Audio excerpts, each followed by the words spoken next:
Halo guys, apa kabar kalian? Semoga kalian selalu sehat dan selalu dalam lindungan Tuhan. Film yang akan Mimin kulik-kulik kali ini adalah film yang berjudul Laksya yang dirilis tahun 2004. Walaupun film ini agak jadul, tapi sangat inspiratif buat kita tonton loh.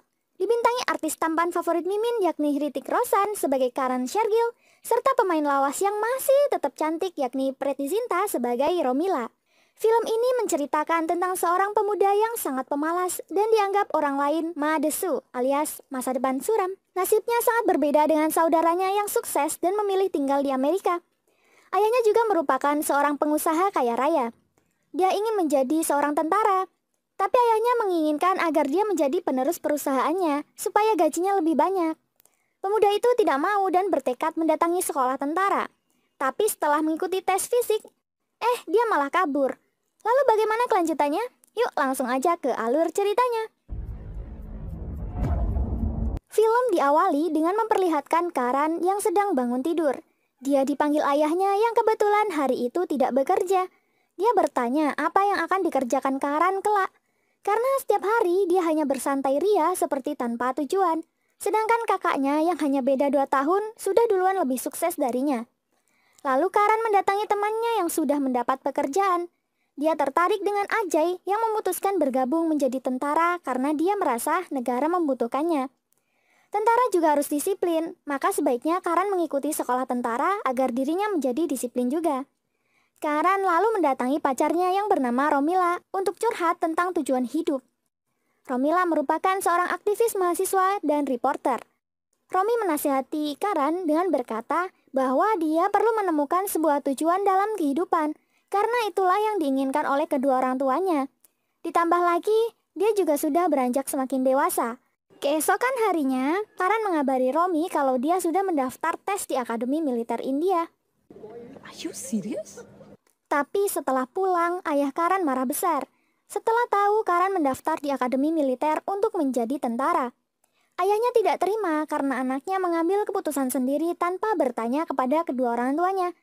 Ayah mengingatkan Karan dan melarangnya mengikuti ujian tentara. Dan ayah meminta agar Karan meneruskan perusahaan miliknya saja, karena itu jauh lebih sukses dibanding menjadi seorang tentara.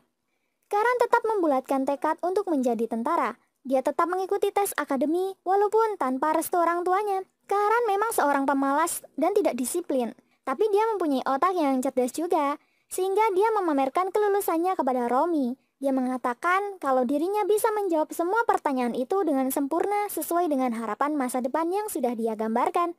Singkat cerita, Karan yang sudah terpilih ke IMA alias Indian Military Academy, dari sanalah hidup Karan mulai berubah, di mana akademi itu akan menjadikan siswanya berdedikasi dan penuh kedisiplinan. Pelatihan menjadi tentara tentu saja sangat berbanding terbalik dengan kebiasaan hidup Karan. Kebiasaan Karan bermalas-malasan masih dia bawa juga di sana. Sehingga dia sering mendapat hukuman dari pelatih. Karena capek dan merasa kesal, mentalnya pun tidak kuat. Sehingga sahabatnya di akademi menasihatinya agar Karan tidak patah semangat. Temannya mengatakan, besok hari Karan tidak boleh membiarkan siapapun menghukumnya. Karan harus berubah menjadi lebih baik. Setelah mendapat nasihat dari temannya, Karan malah memutuskan untuk melarikan diri ke rumahnya. Sesampainya di rumah, dia dinasihati ayahnya agar besok mulai membantu usaha ayahnya saja dan bekerja di kantor miliknya. Tapi tetap saja, Karan masih dibanding-bandingkan dengan kakaknya yang menurut ayahnya jauh lebih sukses dibanding Karan.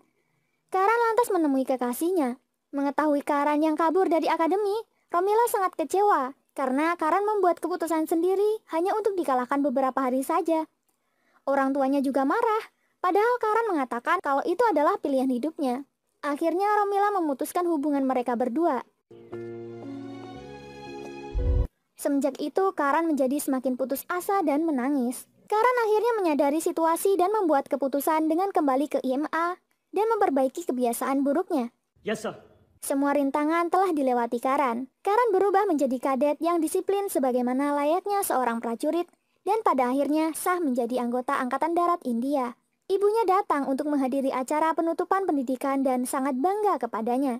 Tapi sayangnya ayahnya tidak mau hadir. Karan diposkan ke Batalion 3 Resimen Punjab yang dipimpin Kolonel Sunil Damle. Batalion tersebut ditempatkan di Kargil, Jammu, dan Kashmir.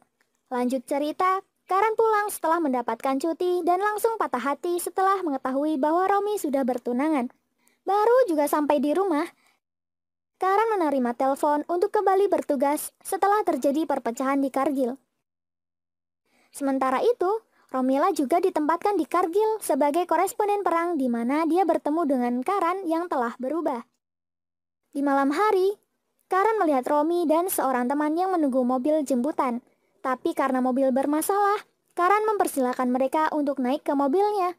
Setelah sampai, Romi berkata kalau dia sudah memutuskan tunangannya dan berusaha untuk memperbarui hubungannya dengan Karan, walaupun di tengah peperangan. Namun sayangnya, Karan yang sudah kecewa malah menjauhi Romila. Lalu Karan berkata, "Anda selalu mengatakan bahwa hidup saya tidak memiliki tujuan. Sekarang lihat, itu tujuan saya." Karan kembali ke batalion yang mana dia dipromosikan juga naik pangkat menjadi kapten. CEO-nya mengungkapkan bahwa sejumlah penyusup telah melewati garis kontrol dari Pakistan dan saat ini menempati serangkaian puncak gunung di sisi India di perbatasan. Batalion tersebut ditugaskan untuk mengamankan jalur dengan poin 5179, yakni titik penting yang mendominasi jalur pasokan utama Tentara Nasional Highway ID, di mana di sisi utara gunung berada di sisi Pakistani. Sedangkan dari sisi barat tebing, batu setinggi 1000 kaki, dan sisi selatan adalah tanah kosong sejauh 3 km.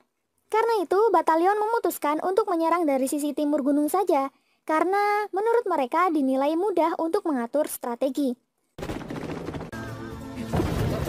Dengan kekompakan bersama dan jiwa patriotisme tinggi, bagian pertama serangan yang dilakukan tim pun berhasil. Setelah kemenangan itu, tiba-tiba musuh meneror pemukiman tentara India. Karan yang melihat Romila ketakutan, langsung menariknya dan menyuruh Romi pergi dari sana agar dia aman. Lanjut cerita, perang kedua pun harus segera dilakukan. Setelah strategi perang disepakati, tim batalion segera menuju medan peperangan. Namun dalam perang kali ini mereka gagal, karena strategi kurang tepat dan persenjataan yang dimiliki orang Pakistan sangat berat. Akibatnya, banyak yang gugur dan terluka. Kolonel Puri kecewa dan berkata kepada Kolonel Damle, "Jalanan raya tidak lagi aman dilewati karena serangan penyusup. Makanya aku menyuruhmu membersihkan puncak terlebih dahulu, dan kamu telah gagal mengemban tugas itu. Makanya aku akan menggantikan tim batalion lain untuk mengatasi masalah ini." Tapi Kolonel Damle tetap kukuh akan meneruskan perjuangannya. Lalu Brigadir akhirnya memberinya kesempatan waktu selama 48 jam untuk mencapai puncak. Jika jangka waktu tersebut tidak berhasil, maka tanggung jawab untuk poin 5179 akan diberikan ke batalion lainnya. Singkat cerita, mereka mengadakan rapat untuk mengatur strategi kembali. Kolonel Damle memerintahkan sekelompok 12 perwira dan tentara, termasuk Karan juga, untuk mengukur tebing batu setinggi 1000 kaki di sisi barat gunung, dan setelah itu akan menyerbu markas musuh. Dalam misi itu, mereka juga akan diberikan dukungan artileri dari sisi timur. Sebelum Karan akan menyelesaikan tugasnya yang sangat berat itu, dia menelpon ayahnya terlebih dahulu untuk meminta restu dan doa. Karena dia tidak tahu besok dia masih hidup atau sudah gugur. Dia juga berkata kepada ayahnya, kalau dia sudah menemukan jati dirinya sendiri. Dia menemukan tujuan hidupnya, yakni menjadi abdi negara yang rela mengorbankan seluruh jiwa dan raganya. Lanjut cerita, strategi pun dimulai. Sayangnya, belum lama mereka bergerak melalui lapangan rumput untuk menuju tebing batu, mereka mendapat kecaman, sehingga banyak yang terluka dan gugur. Dari 112 orang, akhirnya hanya tersisa 6 orang saja, dan mereka memutuskan untuk melanjutkan misinya. Dengan alat seadanya, mereka berhasil menaiki tebing dan menyerang posisi Pakistan pada malam hari. Singkat cerita, serangan mereka berhasil meskipun mereka hanya 6 orang saja. Keesokan harinya, Karan dengan tertatih-tatih menuju puncak di mana dia akan menancapkan bendera India dan memberi syarat kepada Kolonel Damle bahwa mereka telah berhasil mencapai puncaknya.